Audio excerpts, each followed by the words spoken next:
So magandang araw po sa lahat mga kababayan na narito po ako ngayon sa Tibanban na poblasyon no, para mamili ng gamit ni nanay. So dito tayo ngayon sa bilihan na natin. Samahan niyo ako ngayon mga kababayan sa ating vlog sa pagpamili ng gamit sa bahay ni nanay.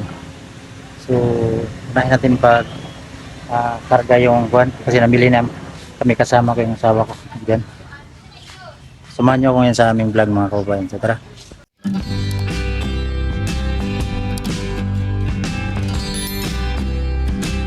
So ito yung unahin natin. Mone! Kari! Nagtipan pa na siya. Karga natin doon sa ito yung lagayan sa damit ni nanay para hindi magkalat ba. Wala na ninyo. Ilan natin si nanay ng higaan.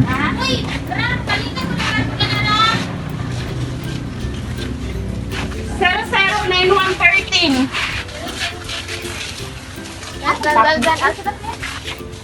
Apil pa na higdana, nasa niya?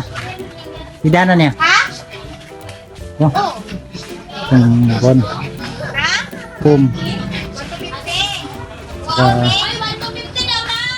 Oh, Para makampleto na yung kanyang nanay. Higaan niya sa bahay. Kasi bukas yung ribbon cutting mga kababayan. Para tapos itarga natin dito. Ito si Tyler. Yan si Tyler. Tyler! Mama si Tyler. Targa natin dito.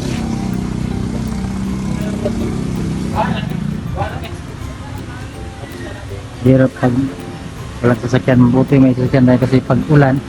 Yan, ulan. So nakabili tayo dahil may sasakyan tayo.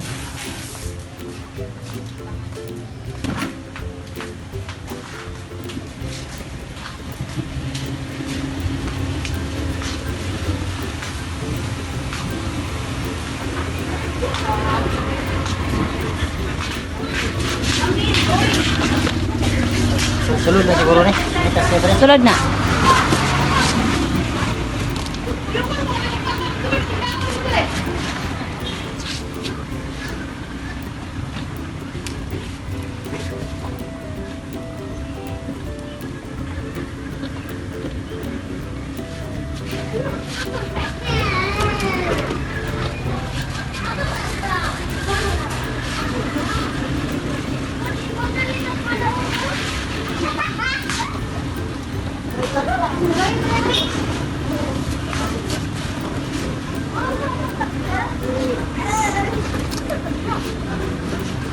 Kasya man yata na.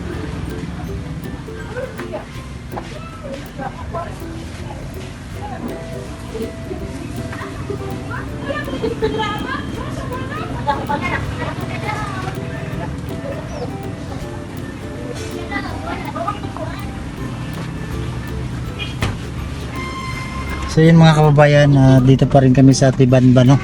So nagantay ako ng asawa kasi may binili pa ng kulang. Bumili pa ng baso, mga kwan.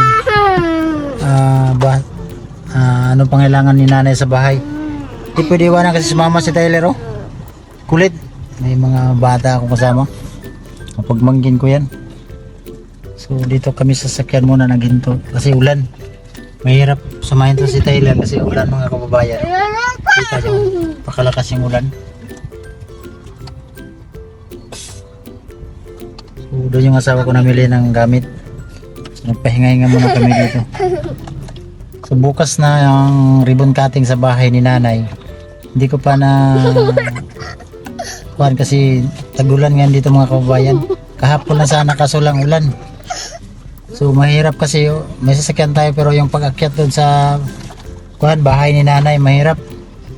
May mga gamit kasi may mga nagpaabot ng tulong sila Ate Rosemary Cabuena at saka si Ate Anonymous ng Los Angeles, California. Maraming salamat Ate.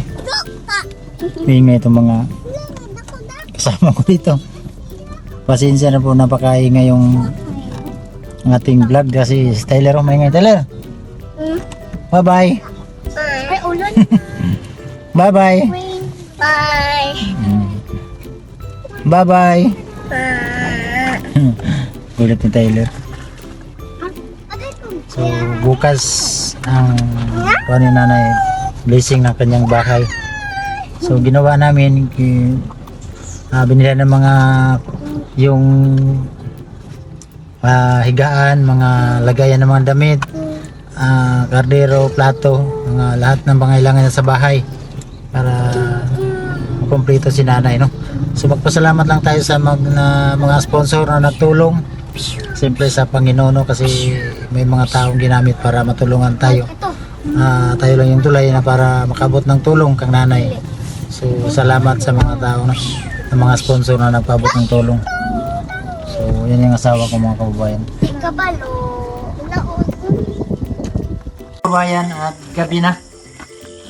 Naghakot kami ng gamit. So ginabihan na kami kasi kanina pumunta kami ng sentro alanganin ng oras hapon na.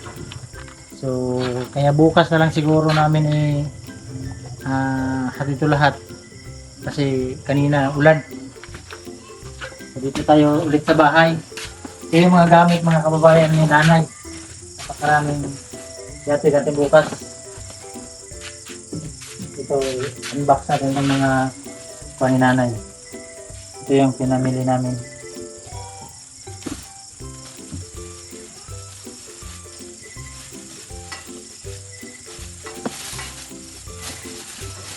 Ito lahat yung mga kardero. Mga kardero. At kaha. Ito. Ito ni nanay. So, may lagayan ng sabon. Lagayan ng masarap kape. At palanggana. Sa balde.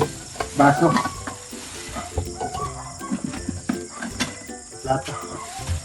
Maraming baso, mga kababayan. Kunin pa natin yung iba.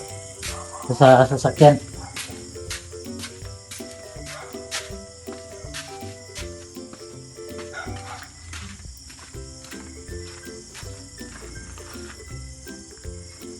May ikuan pa. Ang gana. Lagayan ng, ano to, lagayan ng kuwan? Plato.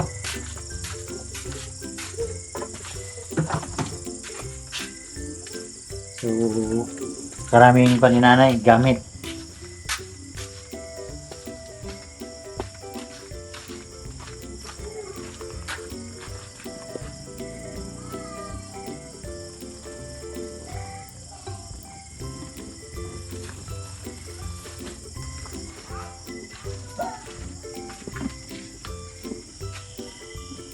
Ito yung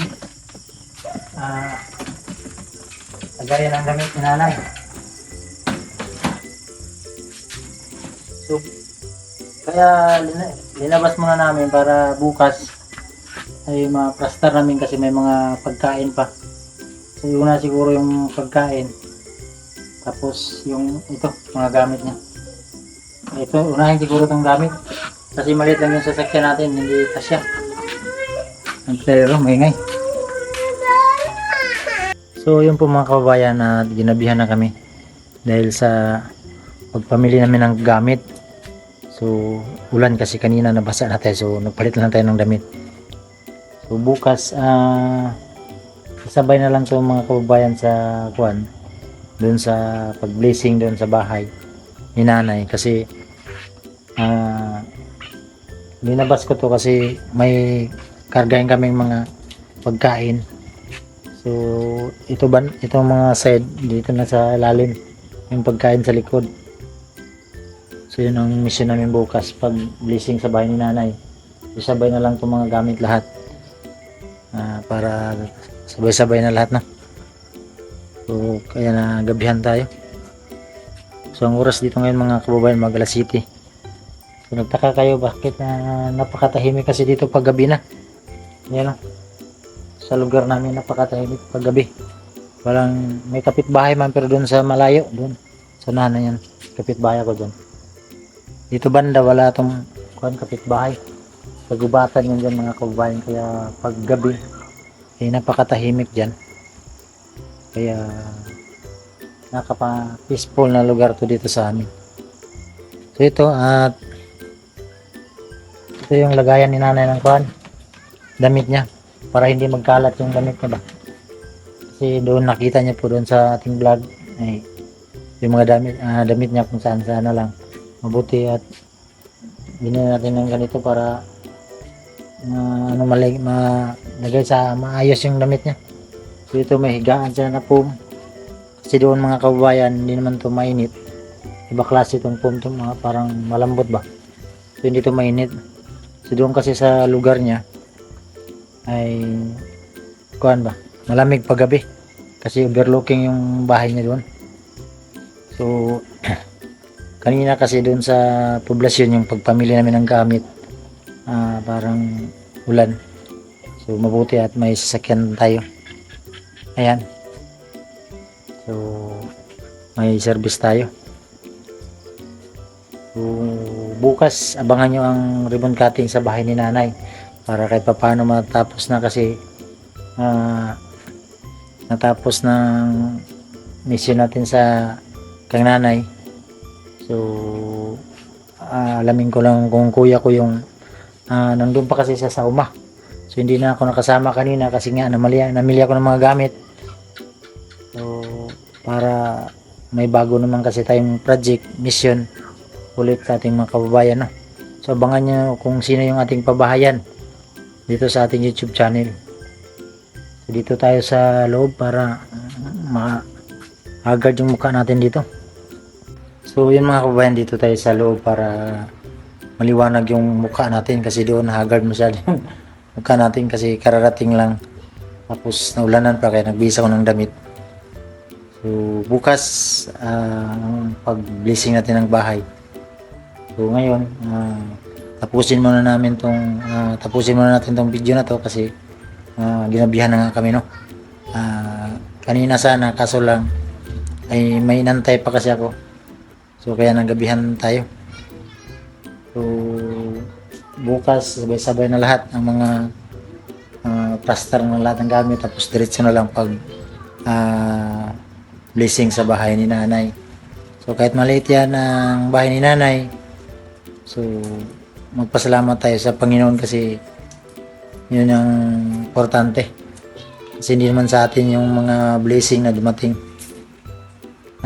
binigay ng Diyos sa atin. So magpasalamat tayo sa Kanya na may taong ginamit niya para matulungan yan si nanay.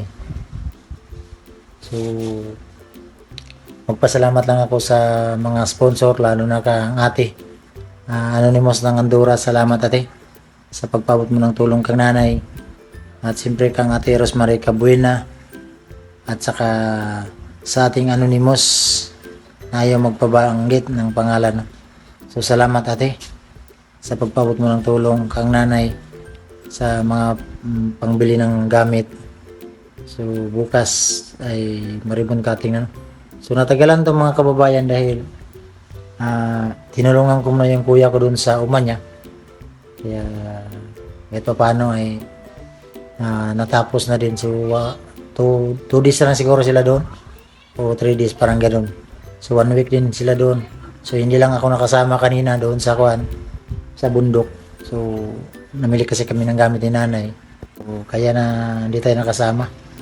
So nakita niyo naman sa aking vlog na hindi ko lang inaraw-araw yung in-upload yung pag-akyat namin sa bundok kasi nagkakaya.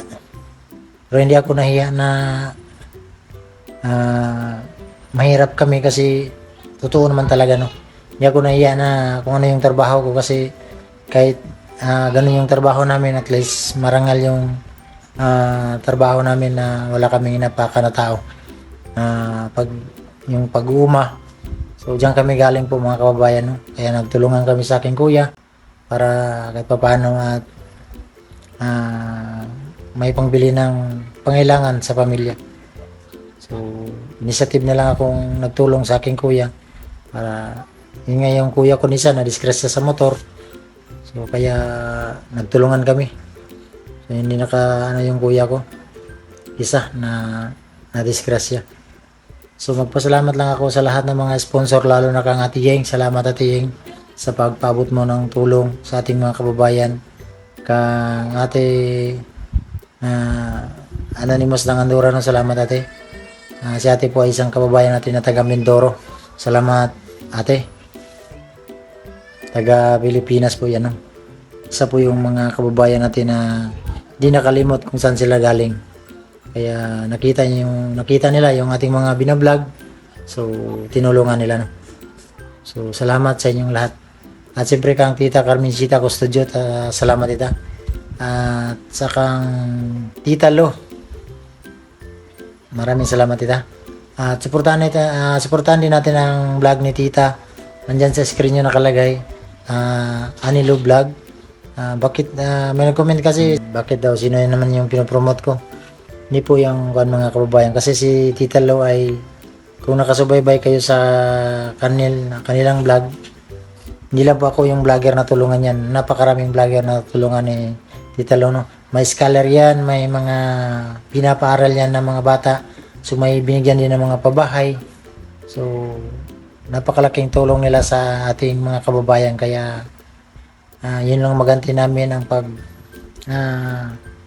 pagsuporta sa kanilang vlog. Salamat Tita. So sila din yung sponsor natin sa pang 12 nating pabahay na binigay sa ating mga kababayan. Si Ate Yeng at saka si Tita Lo RC. Sila po yung sponsor natin dyan sa pabahay, no? So abangan yung mga kababayan kung sino yung pabahay natin, kasi hindi ko pa yan na-update. Pagkatapos ng bahay ni Nanay, i-update natin yun para maumpisahan na natin ang bahay nila sa pang 12 nating binigay sa ating mga kababayan, no? So gabi na talaga na si Taylor dyan, no? Tulog na si Taylor. Napakakulit niyang kanina, namili kami ng gamit. Kaya hindi ako nakasama sa kanyang mama. Yung pagkarga lang ako. Pero yung pagpamili hindi ako nakasama kasi baka yung sasakyan, baka biglang tumakbo. So hindi naman natin pwede patayin yung sasakyan kasi may mga bata sa loob. Kaya hindi pwede patayin. So abangan nyo na lang mga kababayan sa ating misyon doon sa bahay ni Nanay. Siguro mga bukas at isabay na lang sa yung mga gamit at saka sa blessing ng bahay ni Nanay, no? So maraming salamat po, at dito ko na lang muna tatapusin ang vlog ko dahil gabi na po. Ay magpapahinga muna tayo kasi alangan na ng oras, gabi na. Kasi Taylor may ngay. So bye bye po mga kababayan, God bless po.